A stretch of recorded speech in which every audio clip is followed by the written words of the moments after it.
মাননীয় সদস্য জনাব কুজেন্দ্র লাল ত্রিপুরা, খাগড়াছড়ি, 298 খাগড়াছড়ি।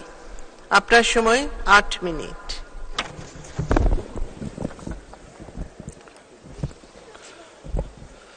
মাননীয় স্পিকার, আপনাকে অসংখ্য ধন্যবাদ। মহামান্য রাষ্ট্রপতি ভাষণের উপরে আমাকে আলোচনা করবার সুযোগ দেওয়ার জন্য, এবং একই সাথে আপনাকে অভিনন্দন জানাই চতুর্থবারের মতো আপনি এই মহান সংসদে স্পিকারের দায়িত্ব গ্রহণ করার জন্য। মাননীয় স্পিকার, আমি আমার বক্তব্যের প্রারম্ভেই শ্রদ্ধা জানাতে চাই এমন একজন ব্যক্তি, যে ব্যক্তি সারা জীবন মানুষের কল্যাণের জন্য, নিপীড়িত, নির্যাতিত, শোষিত, বঞ্চিত মানুষের মুক্তির জন্য, এবং একটা লক্ষ্য এবং উদ্দেশ্য ছিল একটা স্বাধীন সার্বভৌম সোনার বাংলাদেশ প্রতিষ্ঠা করবার, এবং তার জীবদ্দশায় তিনি 4682 দিনের মতো জেল খেটেছেন শুধু মানুষের কল্যাণের জন্য, মানুষের মুক্তির জন্য আন্দোলন করতে যেয়ে। সেই মহান ব্যক্তি, স্বাধীনতার মহান স্থপতি, জাতির পিতা বঙ্গবন্ধু শেখ মুজিবুর রহমানকে আমি শ্রদ্ধাভরে স্মরণ করছি। আজকের এই দিনে আমি শ্রদ্ধাভরে স্মরণ করছি যাদের আত্মত্যাগের বিনিময়ে আমরা অর্জন করেছি স্বাধীনতা, 30 লক্ষ বীর শহীদ এবং 2 লক্ষ মা বোন। এবং একই সাথে আমি শ্রদ্ধাভরে স্মরণ করছি 75-এর 15 আগস্ট বঙ্গবন্ধুর সাথে বঙ্গমাতা শেখ ফজিলাতুন্নেসা মুজিব সহ যারা শাহাদাত বরণ করেছিলেন, তাদের সকলের প্রতি শ্রদ্ধা জানাচ্ছি। এবং আমাদের জাতীয় 4 নেতা জেলখানার অভ্যন্তরে যাদেরকে নির্মমভাবে হত্যার শিকার হয়েছিলেন। মাননীয় স্পিকার, আমি অত্যন্ত আনন্দিত যে আমাদের বাংলাদেশের প্রধানমন্ত্রী জননেত্রী শেখ হাসিনা, তিনি টানা 4 বার এবং আগে 96 সালে নির্বাচনের পরে একবার প্রধানমন্ত্রী হয়েছেন, মোট 5 বার প্রধানমন্ত্রী তিনি হয়েছেন, যে কারণে আমি তাকে অভিনন্দন জানাই। একই সাথে আমি কৃতজ্ঞতা জানাই যে তিনি আমাকে 3য়বারের মতো মনোনয়ন দিয়ে খাগড়াছড়িবাসীর কল্যাণের জন্য সুযোগ করে দেয়, এবং আরেকটি মাত্রা তিনি যোগ করে দিয়েছেন, আমাকে পার্বত্য চট্টগ্রাম বিষয়ক মন্ত্রণালয়ের দায়িত্ব দিয়ে পার্বত্য এলাকার জনমানুষের কল্যাণ করবার সে সুযোগ দেওয়ার জন্য আমি ধন্যবাদ জানাই এবং তার কাছে কৃতজ্ঞতা জানাই। মাননীয় স্পিকার, মহামান্য রাষ্ট্রপতি তার ভাষণে বাংলাদেশের 15 বছরের যে উন্নয়ন সেটা তুলে ধরেছেন এবং আগামীতে পথ চলার দিক নির্দেশনা প্রদর্শন করেছেন। আমি কৃতজ্ঞতা জানাই তার কাছে। তার সেই মূল্যবান ভাষণের মধ্য দিয়ে নিশ্চয় বাংলাদেশের মানুষ সামনের দিকে এগোবার একটা সুযোগ সৃষ্টি হয়েছে। মাননীয় স্পিকার, পার্বত্য চট্টগ্রাম নিয়ে আমি কিছু কথা বলতে চাই। আমি যেহেতু পার্বত্য চট্টগ্রাম খাগড়াছড়ি আসন থেকে আমি নির্বাচিত হয়েছি, পার্বত্য চট্টগ্রামে অনেক উন্নয়ন হয়েছে। বাংলাদেশের অন্যান্য জেলা বা উপজেলার মতো পার্বত্য চট্টগ্রাম কোনো অংশে পিছিয়ে নেই উন্নয়নের ক্ষেত্রে। তারপরও দীর্ঘদিন ধরে পার্বত্য চট্টগ্রাম কিন্তু অবহেলিত ছিল, পশ্চাৎপদতা ছিল। সে ব্রিটিশের 200 বছরের শাসন, পরবর্তীতে পাকিস্তানের 24 বছরের শাসন, এইসব আমলেই সবসময় উপেক্ষিত ছিল, অবহেলিত ছিল। তারা কোনো সে উন্নয়নের অংশীদারিত্ব থেকে তারা সবসময় বঞ্চিত ছিল, যে কারণেই তারা বিভিন্ন রাষ্ট্রের সেই সুযোগ সুবিধা অংশগ্রহণ করবার মতো তাদের যোগ্যতা অর্জন করে সে প্রমাণ তারা দেখিয়ে দিতে পারেনি।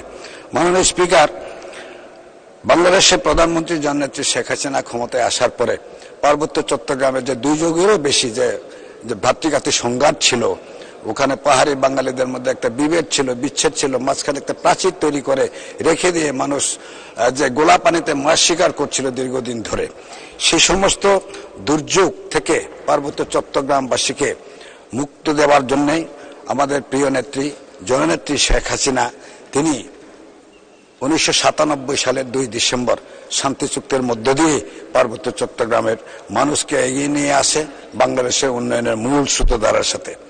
সেই অবধি পার্বত্য চট্টগ্রামে একটা শান্তি বিরাজ করছিল এবং বাংলাদেশে অপরাপর অঞ্চলের মতো পার্বত্য চট্টগ্রামেও উন্নয়ন সাধিত হয়েছে। তারপরেও আমি বলতে চাই, এত উন্নয়নের মাঝেও অনেক দিন যেহেতু এটা পশ্চাৎপদতা অঞ্চল হিসাবে ছিল, সে কারণে আমরা অনেক কিছু আমাদের একটা দাবি রয়েছে। পার্বত্য চট্টগ্রামের শিক্ষার ক্ষেত্রে অনেক পিছনে, পার্বত্য চট্টগ্রাম আমাদের অর্থনৈতিক ক্ষেত্রে অনেক পিছনে এখনো পর্যন্ত আছে। বিশেষ করে আমি কয়েকটা দাবি তুলে ধরতে চাই এখানে, সেটা গ্রহণযোগ্য হবে কিনা জানি না আমি, যে পার্বত্য চট্টগ্রামে আমরা এই যে চাকরির ক্ষেত্রে একটা সুযোগ সুবিধা ছিল, যে আমাদের চাকরির বয়স সীমা ছিল 40 বছর, আমাদের জন্য একটা শিথিল করা ছিল, এটা নির্ধারিত ছিল। কিন্তু ইদানিং 40 বছর বাদ দিয়ে আমাদেরকে 30 বছর আবার বাংলাদেশের যে আইনের আওতায় যে নিয়ে আসা হয়েছে সমতলের সাথে, এটা আমাদের জন্য একটু বিড়ম্বনা তৈরি করে দিয়েছে মাননীয় স্পিকার। আমি আপনার মাধ্যমে আমাদের প্রিয় নেত্রী জননেত্রী শেখ হাসিনা, বাংলাদেশের প্রধানমন্ত্রী, তিনি পার্বত্য চট্টগ্রামের মা, আমি তার কাছে এই আবেদন জানাতে চাই যে আমরা যেহেতু অবহেলিত দীর্ঘদিন ধরে, আমরা যেহেতু পশ্চাৎপদ দীর্ঘদিন ধরে, মূল স্রোত ধারার সাথে যে আমরা সামিল হওয়ার যে যোগ্যতা আমরা অনেক দিন থেকেই আমরা হারিয়ে ফেলেছি। সে কারণেই অন্তত আমাদেরকে একটা এই বয়স সীমাটা একটু যদি শিথিল করা যায় আগের মতো, যে 40 বছরের মধ্যে 40 বছর পর্যন্ত, তাহলে পার্বত্য চট্টগ্রামের যারা বেকার যুবক যুবতী আছে তারা হয়তো মূল স্রোতধারার সাথে এগিয়ে যেতে সক্ষম হবে। আর একটি বিষয় আছে আমাদের এই যে পার্বত্য চট্টগ্রামে আনাচে কানাচে পাহাড় অঞ্চলে, প্রত্যন্ত অঞ্চলের মানুষ এখনো পর্যন্ত নানানভাবে বিদ্যুৎ বলেন, আপনি রাস্তাঘাট বলেন, এখনো পর্যন্ত জর্জরিত। তবু আমি কৃতজ্ঞতা জানাতে চাই যে বাংলাদেশে যখন মাননীয় প্রধানমন্ত্রী একদিনে 100টা ব্রিজ যখন উদ্বোধন করলেন, তার মধ্যে আমাদের খাগড়াছড়িতে 40টা ব্রিজ আছে, আর 2 পার্বত্য জেলার মধ্যে 3টা ব্রিজ, 45টা ব্রিজ একই দিনে তিনি উদ্বোধন করেছেন। আমি কৃতজ্ঞতা জানাই এবং ধন্যবাদ জানাই। এরপরেও কিন্তু আমাদের অনেক ঘাটতি রয়েছে, আমাদের অনেক অভাব রয়েছে। মাননীয় স্পিকার, আমি আপনার মাধ্যমে মাননীয় প্রধানমন্ত্রীর দৃষ্টি আকর্ষণ করতে চাই, অন্তত বিশেষ অঞ্চল, বিশেষ এলাকা হিসাবে যেহেতু পার্বত্য চট্টগ্রাম মানুষের জন্য পার্বত্য চট্টগ্রাম বিষয়ক মন্ত্রণালয় তিনি দিয়েছেন, এবং ইতিপূর্বে স্বাধীনতার পরে জাতির পিতা বঙ্গবন্ধু শেখ মুজিবুর রহমান তার ধারণা থেকে আজকে পার্বত্য চট্টগ্রাম যে উন্নয়ন বোর্ড যে হয়েছে সেখানে, সেটা কিন্তু বঙ্গবন্ধুর কনসেপ্ট থেকে হয়েছে।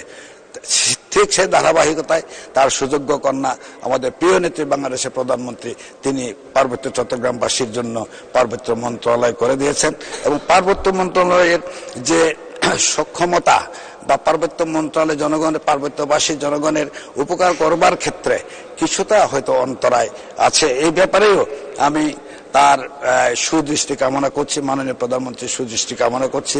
একই সাথে পার্বত্য চট্টগ্রামে যে আমাদের যে ছুটি, আমাদের বৈশাখীতে, চৈত্র সংক্রান্তিতে, ঈদের ভিতরে যে ছুটি হয়, ঈদের যে ছুটি হয়, আমাদের যে চৈত্র সংক্রান্তিতে ছুটি দেওয়া হয়েছে, কিন্তু সেই ছুটি আমাকে 2 মিনিট জি, সে ছুটি যারা ছুটি পাবে, আমাদের ধর্মের যারা লোকেরা, তারা কিন্তু শুধু পার্বত্য চট্টগ্রামের বাসিন্দারাই সে ছুটি উপভোগ করতে পারে। এখানে সমতলে ঢাকা, চট্টগ্রাম বিভিন্ন অঞ্চলে যারা চাকরি করে, ব্যবসা বাণিজ্য করে, তারা কিন্তু সেই ছুটি তারা উপভোগ করতে পারে না, তাদেরকে সে ছুটি দেওয়া হয় না।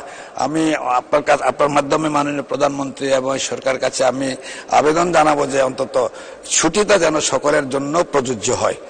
একই সাথে আমি আরো জানাতে চাই যে আমাদের যে কোটা, আগে একটা কোটা ছিল, কোটা থাকার কারণে আমরা বিশ্ববিদ্যালয়ে, বিভিন্ন স্কুলে, কলেজে ভর্তি হওয়ার ক্ষেত্রে আমাদের একটা সুযোগ ছিল, এবং চাকরির ক্ষেত্রে একটা সুযোগ ছিল।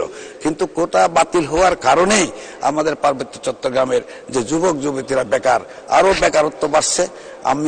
আমি আমার প্রার্থনা থাকে, আমার দাবি থাকবে আপনার মাধ্যমে মাননীয় প্রধানমন্ত্রীর কাছে, আমাদেরকে অন্তত এই কোটা একটু নতুন ভাবে যেন চালু করা হয় আমাদের জন্য।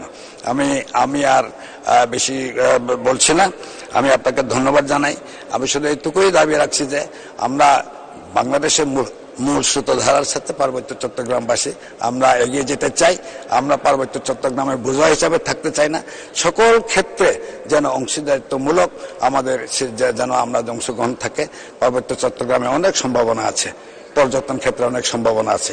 এটাকে যদি দৃষ্টি দেওয়া হয় পার্বত্য চট্টগ্রাম, তাইলে এই পর্যটন বান্ধব একটা পার্বত্য চট্টগ্রাম দিয়েই কিন্তু আমরা অনেক কিছু আমরা এগিয়ে যেতে পারবো। মাননীয় স্পিকার, আমি আপনাকে ধন্যবাদ।